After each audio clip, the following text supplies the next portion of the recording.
Hello friends, welcome to radiant competition classes. एक बहुत ही महत्वपूर्ण खबर, बहुत ही ये अति महत्वपूर्ण खबर भी कहा जा सकता है कि जो विशिष्ट शिक्षक यानी कि नियोजित शिक्षक से विशिष्ट शिक्षक बन चुके हैं, वो पोस्टिंग का इंतजार कर रहे हैं, नए स्कूल का इंतजार कर रहे हैं। उसके इंतजार की घड़ी अब थोड़ी लंबी हो सकती है, क्योंकि इसमें कहा गया है कि तीसरी सक्षमता परीक्षा के बाद ही शिक्षकों की पदस्थापना, यानी ये दूसरे का अभी आवेदन निकला हुआ है, 4 तारीख से है, और ये समाप्त होने के बाद फिर तीसरा निकलेगा। तीसरा का रिजल्ट आने के बाद ही अब पदस्थापना होगा। खास करके वैसे शिक्षक जो अपने अपने जिला की ओर जाना चाहते थे, उन लोगों के लिए एक निराशा है। तो साथ ही साथ जो अपने ही जिला में हैं और अपने ही पुराने स्थान में रहना चाहते हैं, उनके लिए एक बहुत बड़ी खुशखबरी ही कहा जा सकता है।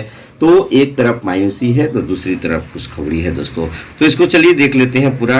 शिक्षा विभाग इसे लेकर कर रहा है मंथन, यानी कि पहली सक्षमता परीक्षा उत्तीर्ण नियोजित शिक्षकों को नए स्कूलों में पदस्थापन के लिए अभी और इंतजार करना होगा। वर्तमान में लोकसभा चुनाव को लेकर राज्य में लागू आचार संहिता के कारण शिक्षकों के पदस्थापन की प्रक्रिया रुकी हुई है। इसी क्रम में विभाग की तैयारी है कि 3 सक्षमता परीक्षा पूरी होने के बाद ही शिक्षकों का पदस्थापन कार्य किया जाए, ताकि अधिक से अधिक शिक्षकों का एक साथ पदस्थापन हो। इसको लेकर उच्च स्तर पर मंथन चल रहा है, जिस पर जल्द ही अंतिम फैसला लिया जाएगा। दूसरी सक्षमता परीक्षा के लिए नियोजित शिक्षकों से आवेदन की मांग भी की गई है, जिसकी अंतिम तारीख 4 मई है। नियोजित शिक्षकों को सक्षमता परीक्षा उत्तीर्ण होने के लिए 5 मौके दिए जाने हैं। इनमें 3 परीक्षाएं ऑनलाइन तो 2 लिखित होंगी। 4 जून को लोकसभा चुनाव की मतगणना होनी है। चुनाव प्रक्रिया पूरी होते ही आचार संहिता समाप्त हो जाएगा। पहली सक्षमता परीक्षा उत्तीर्ण नियोजित शिक्षकों को नए सिरे से पदस्थापन के लिए काउंसलिंग होनी थी। इसके लिए निर्वाचन आयोग से अनुमति मांगी गई थी, जो नहीं मिली थी।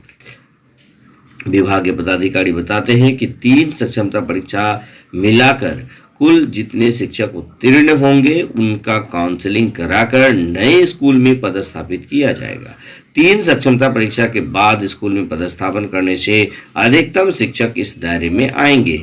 इससे एक साथ ज्यादा से ज्यादा स्कूलों में नए सिरे से शिक्षकों का पदस्थापन हो सकेगा। वर्तमान में आचार संहिता लागू है, इसके बीच परीक्षाओं के आयोजन की तेजी से तैयारी चल रही है दोस्तों। तो ये सबसे महत्वपूर्ण बात है। अब इसमें हम लोग देख लेते हैं कि पहले चरण में कितने लोग पास किए हैं। तो 1,87,000 शिक्षक का रुका है अभी पदस्थापन। पहली सक्षमता परीक्षा उत्तीर्ण 1,87,000 शिक्षकों का पदस्थापन अभी रुका हुआ है। सक्षमता परीक्षा उत्तीर्ण नियोजित शिक्षकों को उनके प्राप्तांक के आधार पर मनपसंद जिला आवंटित किया गया है। आवंटित जिले के स्कूल में ही पदस्थापना होगा। इसके लिए राज्य भर में शहरी और ग्रामीण क्षेत्रों के स्कूलों की विषयवार रिक्ति तैयार की जा रही है। इसको लेकर विभाग ने जिलों को दिशा निर्देश जारी किया है। जिलों से प्राप्त रिक्त पदों की सूची विभाग के सॉफ्टवेयर पर अपलोड की जाएगी। अब देखिए, एक बहुत ही महत्वपूर्ण बात यही है कि खास करके वैसे शिक्षक जो अपने जिला में जाना चाह रहे थे, सोच रहे थे कि अब हम अपने जिला में बच्चों का एडमिशन करा देते हैं, खास करके उनका जो अपना बच्चा है उनका एडमिशन करा देते हैं, अब तो वहाँ हम जून में चले ही जाएंगे। लेकिन मैं आपको बता दूं कि अब जून में जाने की पॉसिबिलिटी बिल्कुल खत्म हो चुकी है। हो सकता है कि ये 2024 पूरा भी लग सकता है, क्योंकि तीनों परीक्षा के आयोजन के उपरांत ही आपका पदस्थापन किया जाएगा। इसलिए आप वैसे लोगों को निराशा हाथ लगी है जो अन्य जिला में जाना चाहते थे, अपने अपने जिला में जाना चाहते थे, लेकिन जो ऑलरेडी अपने जिले में बने हुए हैं, उनको एक कंफर्मेशन मिला है कि अब 2-3 महीना वो कहीं जाने वाले नहीं हैं। उनके लिए बहुत बड़ी खुशखबरी हो सकती है दोस्तों। तो बस आज के वीडियो में इतना ही अपडेट। धन्यवाद।